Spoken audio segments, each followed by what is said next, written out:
तन्हाइयों में आपका हमराज, आपका चैनल अदब व अंदाज।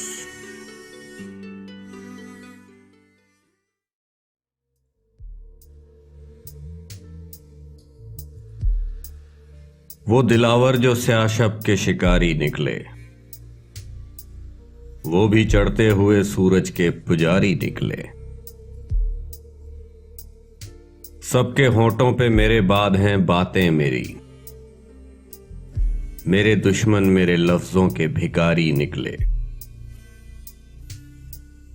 एक जनाजा उठा था मक्तल में अजब शान के साथ, जैसे सजकर किसी फातह की सवारी निकले। हमको हर दौर की गर्दिश ने सलामी दी है,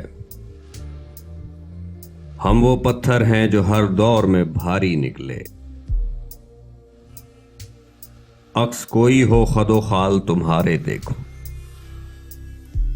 बज़्म कोई हो मगर बात तुम्हारी निकले। अपने दुश्मन से मैं बेवजह खफा था मौसिन, मेरे कातिल तो मेरे अपने हवारी निकले।